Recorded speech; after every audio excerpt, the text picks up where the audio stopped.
Bem-vindos ao canal Universo Thalita Valente. Aqui você vai encontrar ciência, indústria, mercado, tecnologia e estética integrativa. Se você entrou para micropigmentação, já percebeu que apenas escolher a cor bonita do catálogo não é o suficiente para ter um resultado excelente e acertar exatamente aquele tom relacionado à cor do pelo da sua cliente para a sobrancelha. Vou te contar um segredinho. Se você não entender sobre a estrela de Oswald, você vai ter muita dificuldade mesmo em todos os seus procedimentos, mas calma lá, porque aqui no canal eu vou desvendar todas as suas dúvidas de uma forma muito didática e prática. Assim como na advocacia é obrigatório entender sobre as leis, entender sobre a estrela de Oswald é também obrigatório na nossa área da micropigmentação. Eu vou te ensinar aqui de uma forma que você nunca mais se esqueça e que fique muito simples. A intenção é que você, a partir de agora, se sinta muito seguro com os pigmentos que você vai trabalhar e não erre mais para depois não ter que trabalhar com neutralização de sobrancelhas. Dentro da estrela de Oswald, nós temos uma divisão entre essas cores, onde elas se dividem entre cores primárias, secundárias, terciárias e cores complementares. As cores primárias são cores que não precisam ser misturadas para existirem, elas simplesmente já vêm prontas e já existem. São as cores amarelo, azul, vermelho, preto e branco. Mas dentro da estrela de Oswald, nós vamos colocar as cores azul, vermelho e amarelo. Ou seja, são cores puras que não são misturas de outras. E aí nós temos as cores secundárias, que elas são a junção das cores puras para se formarem outras cores. Então nós temos o azul mais o amarelo, que nós teremos o resultado de verde, o vermelho mais o azul, que temos o resultado do roxo ou violeta, e o amarelo e o vermelho, que se dá o laranja. E as cores complementares, que se dão da mistura da cor primária com as secundárias. Mas para PMU, o ouro está em entender a temperatura da cor, a cor complementar e as misturas das cores. Dentro da estrela de Oswald, vocês vão perceber que na parte de cima e de baixo tem uma divisão, onde a gente tem as partes das cores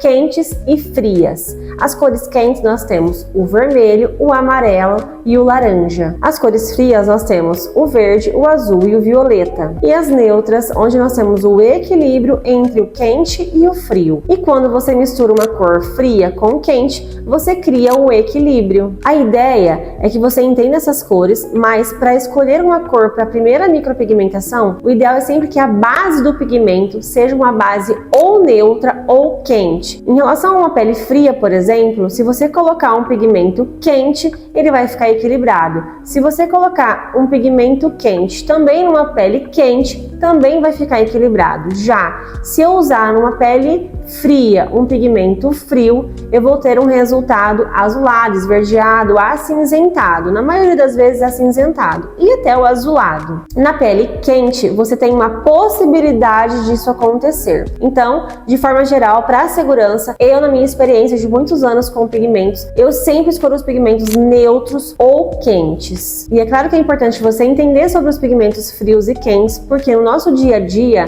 infelizmente, a gente não tem só recorrência de clientes que aparecem para fazer a primeira sessão de micropigmentação. Na maioria das vezes, no nosso dia, a gente está cheio de clientes que vêm para consertar uma cor que não está legal, está inadequada de uma sobrancelha de uma micropigmentação já existente. Então você precisa também entender a colorimetria para depois entender sobre a pigmentologia e conseguir equilibrar esse pigmento que já existe na pele dela. Falando ainda sobre pele, a pele fria, ela sempre pede mais calor, por isso a adequação a um pigmento mais quente. E a pele quente, ela sempre vai pedir uma neutralidade. Então eu posso ter um pigmento de base quente que vai ficar mais neutro, mais achocolatado, não vai ir para o avermelhado. E eu posso também ter um pigmento sendo usado com ele neutro, nunca frio. Então, depois dessa explicação teórica, vamos à parte prática visual. Essa é a nossa estrela de Oswald. Nós temos 6 pontas e no meio um central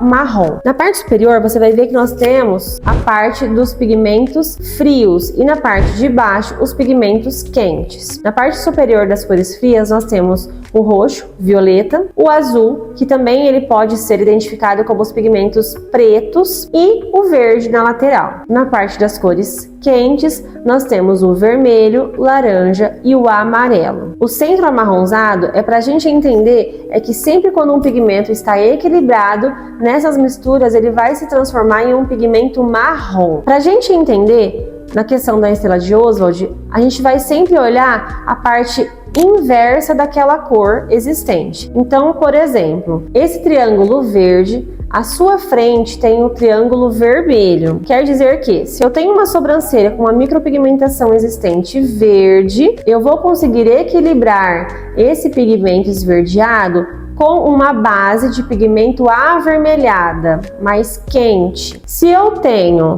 uma sobrancelha que está azulada ou acinzentada, lembrando que o azul aqui na estrela de Oswald, ele representa também o pigmento cinza e o pigmento preto. Então, na parte azulada, eu consigo olhar que tem na frente dele um outro triângulo alaranjado. Então, a base do meu pigmento vai ser o laranja e dessa forma eu transformo em marrom no processo de cicatrização. Se a minha sobrancelha está avermelhada ou rosada, que é próximo do vermelho, de frente para o triângulo vermelho eu tenho um tom verde. Quer dizer que eu tenho que ter um pigmento de base fria, esverdeado, para equilibrar essa cor. Também, quando uma sobrancelha está alaranjada, quando a gente coloca de frente para o laranja, a gente tem o triângulo azul. Lembrando então que ele é um acinzentado. Quer dizer que, para uma sobrancelha laranja, eu vou usar um fundo mais neutro, mais acinzentado, para que eu consiga tirar esse fundo alaranjado. E se a minha sobrancelha está amarelada, que é bem raro acontecer, tá? Geralmente os pigmentos muito antigos ficavam com esse fundo amarelado,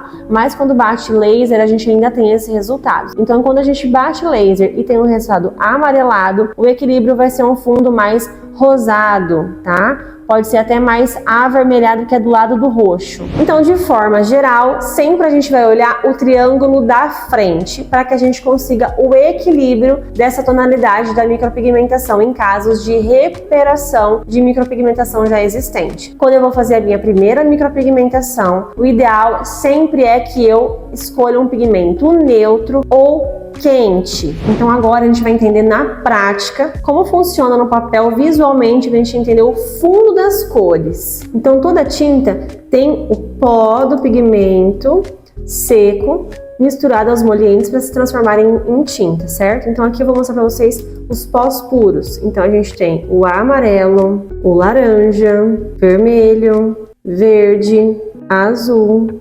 preto, branco.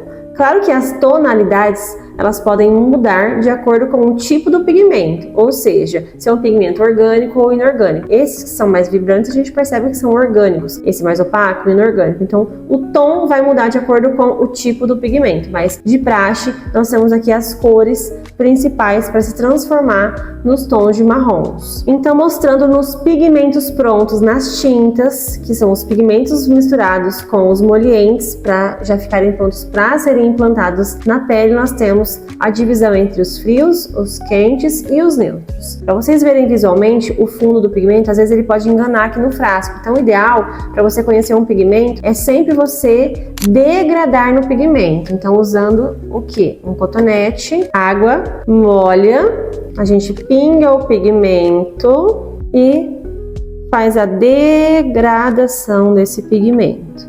Aqui nós temos um pigmento frio. Consegue perceber que ele é um verde? É um pigmento extremamente verde. Então tem muito dele, do pó verde, dentro dessa mistura de marrom. Ele é uma mistura de marrom, mas ele prevalece o verde dentro dele. Então é um pigmento frio. Já dentro dos pigmentos quentes também, eu tenho uma porcentagem muito grande de laranja, de vermelho, depende muito do tipo de pigmento que eu vou utilizar. Então, por exemplo, aqui eu tenho um pigmento quente mais claro e um pigmento mais quente escuro. Mostrando a degradação deles, olha como eu consigo ver bem terroso esse pigmento. O outro sendo escuro, mas ainda assim eu vejo ele mais quente. Por Por que eu mostrei 2 tons? Porque quando a gente vai trabalhar com a sobrancelha e eu falo, é um pigmento quente, depende muito do tom do pelo da cliente. Então, se é uma sobrancelha ruiva, se é uma sobrancelha dourada, né? Eu tenho que pegar um pigmento quente mais claro. Agora, se é uma sobrancelha com os fios médio ou escuro, eu tenho que partir para um pigmento mais escuro. Então, também tenho quentes dentro dos pigmentos mais claros e mais escuros, os neutros também e os frios também. Falando sobre os pigmentos neutros, nós temos também a mesma ideia. Eu posso ter um pigmento neutro mais claro ou mais escuro. Então aqui mais claro e mais escuro. Então, o que é um neutro? Lembrando vocês, é uma mistura do quente com frio junto. Então, não tem nem um verde super evidente aqui e nem um vermelho super evidente também. Então, dessa forma, a gente classifica em 3 divisões dos pigmentos. Os mais frios, os mais quentes e os mais neutros. O que a gente mais consegue identificar é na degradação na parte final, tá? Nessa parte aqui, ó, do meio para baixo. E também é pra gente entender mais ou menos como vai ficar cicatrizado, porque a gente sabe que essa parte aqui, ó, é tudo que a gente implanta na sobrancelha, porque também é importante a gente explicar para cliente que o pigmento, quando ele é introduzido dentro da pele, o nosso organismo entende que ele não faz parte dali e ele vai tentar combater, né, trabalhando a sua imunidade. Então é por isso que na primeira vez que a gente faz, ali no primeiro dia, essa parte aqui, ó, é o que prevalece do pigmento, fica super escuro. E com o passar dos dias, até os 30 dias, a gente percebe que vai tendo um clareamento, podendo ficar aqui ou aqui, depende muito do quanto esse organismo vai remover esse pigmento. Então, dividindo em 3 partes o pigmento, a gente tem que explicar para a cliente que ele vai ficar daqui para baixo o resultado. Se você entendeu a base, você está na frente já de muita gente. Eu espero vocês no próximo conteúdo, que vai ser também voltado para pigmentos e um pouco mais aprofundado. Você vai amar. Te espero no próximo.